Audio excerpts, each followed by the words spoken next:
मेरा एक सपना था कि एक सुंदर पहाड़ी इलाके में प्राकृतिक वातावरण के बीच एक घर बना के वहाँ पे रहने का।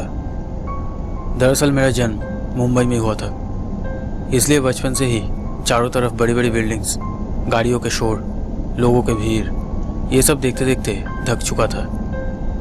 इसलिए मैंने मन ही मन ठीक करके रखा था कि अगर मुझे कभी मौका मिला तो मैं एक सुंदर प्राकृतिक इलाके में एक घर खरीदूंगा। मेरा नाम रोहित वर्मा है। मैं मुंबई के एक सरकारी दफ्तर में ऊंचे पद पर काम करता हूँ। मेरे बगल में बैठी है मेरी पत्नी पायल। हमारी शादी को सिर्फ 2 साल ही हुए हैं और आज का दिन हमारे लिए बहुत ख़ास है, क्योंकि मेरा बहुत दिनों का सपना आज सच होने जा रहा है।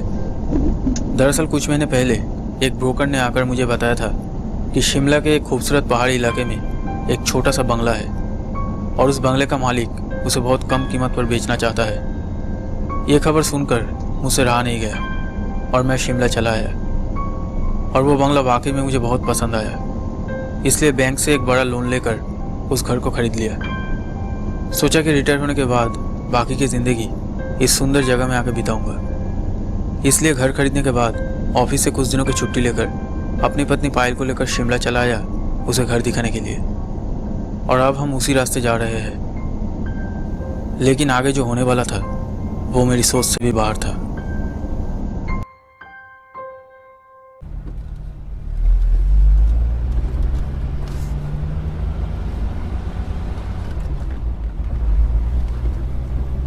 जब हम बंगले पर पहुंचे तब दोपहर के लगभग 2:30 बज रहे थे।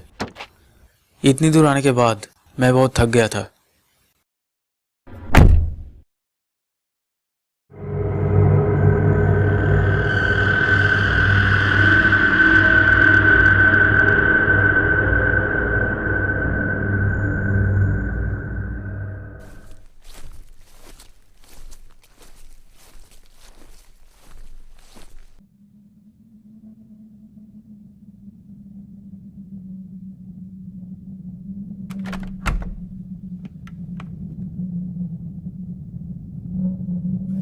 घर के जो पहले मालिक थे उन्होंने कहा था कि वो और उनके परिवार अब विदेश में रहते हैं और इसीलिए ये घर बहुत दिनों से खाली पड़ा हुआ था।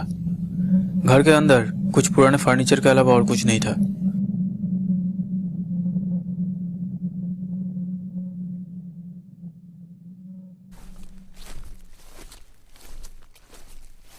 घर के अंदर आते ही मैंने पायल से पूछा, कैसा लगा घर? हाँ, बहुत सुंदर है। पायल को देख के लग रहा था कि वो वाकई में बहुत खुश थी। यह आने के समय हमने ज़्यादा खाना और कपड़े नहीं लाए थे। हम ये प्लान करके आए थे कि 1 हफ्ते तक यह रहकर फिर वापस चले जाएंगे।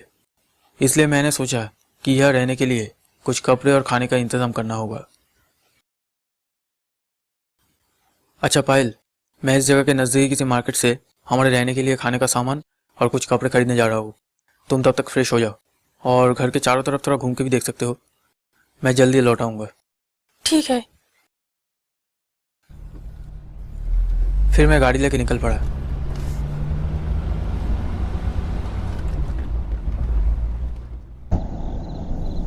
लेकिन बहुत सारी खरीदारी के कारण मुझे घर लौटने में बहुत देर हो गई।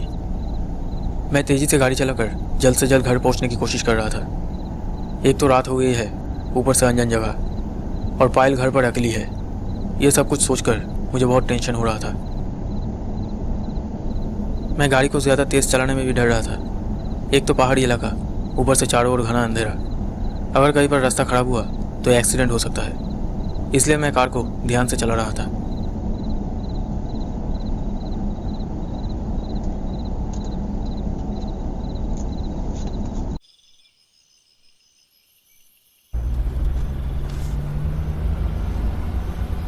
घर के सामने आने के बाद मुझे थोड़ी शांति मिली। मैं सोच रहा था कि देर हो जाने की वजह से पायल मुझसे नाराज़ तो नहीं है। मैंने खिड़की की तरफ देखा।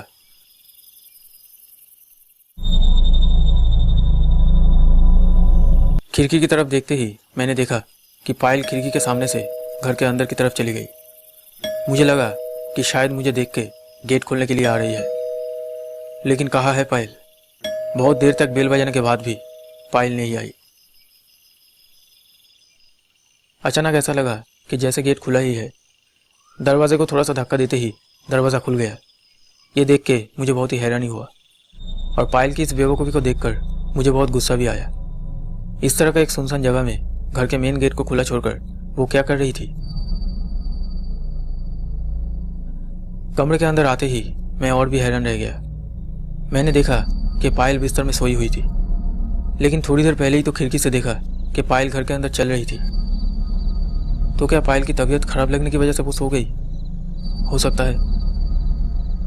वैसे मैं भी बहुत थका हुआ था, इसलिए पायल को डिस्टर्ब ना करके मैं अपनी ड्रेस चेंज करने चला गया।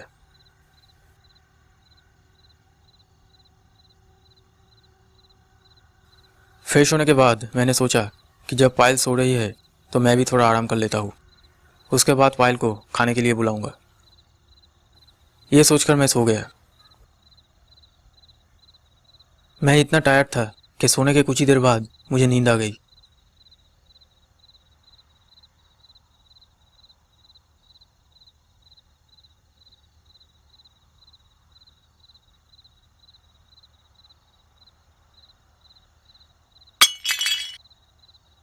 पता नहीं मैं कब से सो रहा था। अचानक एक आवाज़ से मेरी नींद टूट गई। मैंने घड़ी में देखा तो रात के 3 बज रहे थे। मुझे याद आया कि पायल बिना कुछ खाए ही सो गई थी। और सिर्फ पायल क्यों, मैंने भी तो कुछ नहीं खाया। गर्दन घुमा के पायल की तरफ देखते ही मैं चौंक गया। देखा कि पायल बिस्तर पर नहीं थी। अब मुझे बहुत अजीब सा लगने लगा। रात के 3 बज रहे हैं, इतनी रात गए पायल कर क्या रही है? तो क्या पायल बाथरूम गई है? लेकिन जो आवाज़ हुई वो किस चीज़ की थी? जो भी हो, मैं अब ज़्यादा कुछ ना सोचते हुए पायल कहाँ गई ये देखने के लिए कमरे से बाहर निकल के बैल्कनी के सामने आया। तभी मैंने देखा कि पायल सीढ़ियों से नीचे की तरफ जा रही थी। मैंने पायल को बुलाया। पायल, पायल इतनी रात में तुम नीचे कहाँ जा रही हो? लेकिन पायल ने कोई जवाब नहीं दिया।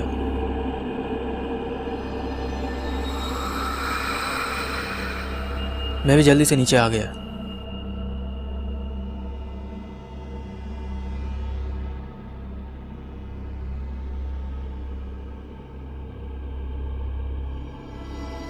नीचे कॉरिडोर की तरफ आते ही मैंने एक अजीब चीज़ देखा कि पायल अंधेरे में बैठी है। पायल कुछ अजीब सी हरकतें कर रही थी। वो क्या कर रही है ये देखने के लिए मैं थोड़ा आगे बढ़ा। पता नहीं क्यों मुझे थोड़ा डर भी लग रहा था। मैं पायल की तरफ बढ़ता रहा, लेकिन इसके बाद जो हुआ वो बहुत ही डरावना था। पायल मुझे देखते ही रेंगते हुए स्टोर रूम की तरफ चली गई। पायल का चेहरा बहुत अलग दिखाई दे रहा था, लेकिन मुझे ये समझ में नहीं आया कि पायल मुझे देख के इस तरह से भाग क्यों गई। तो क्या पायल मुझसे कुछ छुपाना चाहती है? लेकिन क्या? अब मुझे सच में बहुत डर लगने लगा। पायल कहाँ गई ये देखने के लिए मैं स्टोर रूम की तरफ बढ़ा। मैं स्टोर रूम की तरफ जाते ही देखा कि कॉरिडोर की खिड़की खुली हुई थी। मैंने जल्दी से खिड़की बंद कर दी।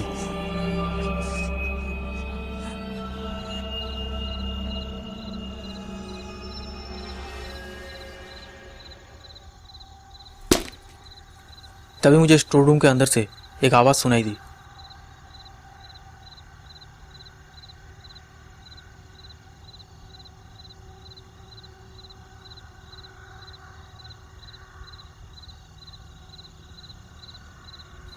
मैं स्टोर रूम का गेट खुलकर अंदर गया।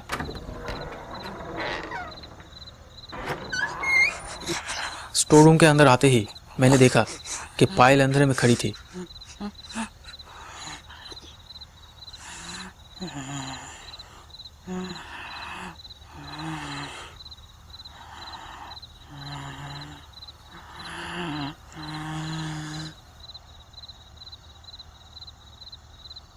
मैंने पायल से पूछा, पायल क्या हुआ है तुम्हें?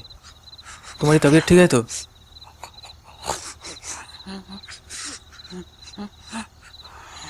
अरे ये क्या, ये लाइट क्यों ऑफ हो गई? बिजली चली गई है क्या? अच्छा पायल, तुम्हें हुआ क्या है? इतनी रात को इस अंधेरे में तुम क्या करने आई थी यहाँ पे? और तब तुम मुझे देख के उस तरह से भाग क्यों है? नहीं, कुछ नहीं। मेरी तबीयत ठीक नहीं लग रही थी, इसलिए पानी पीने के लिए नीचे आई थी। लेकिन तुम वहां पर नीचे बैठकर क्या कर रहे थे?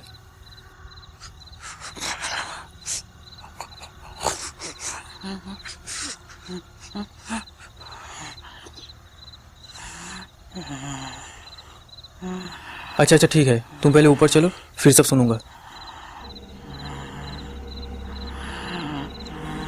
अरे वाह, लाइट आ गई है। लेकिन ये बदबू कहाँ से आ रही है? यही कहीं आसपास से आ रही है नहीं?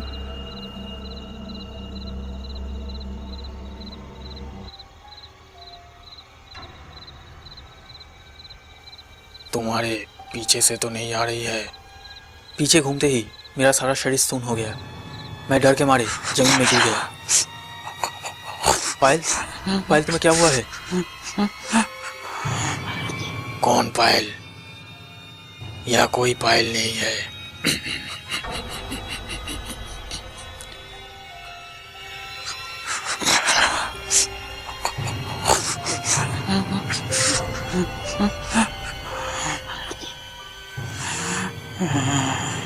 नहीं नहीं नहीं नहीं, ये नहीं हो सकता, ये नहीं हो सकता। कौन है तू?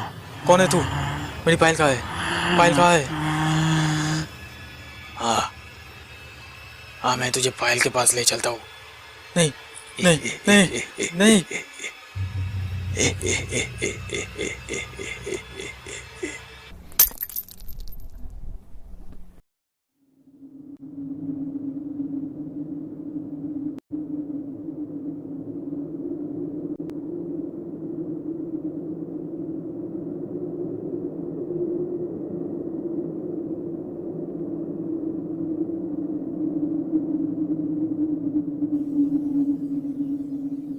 कभी समय मिले तो आइएगा ज़रूर हमारे इस बंगलों में घूमने के लिए।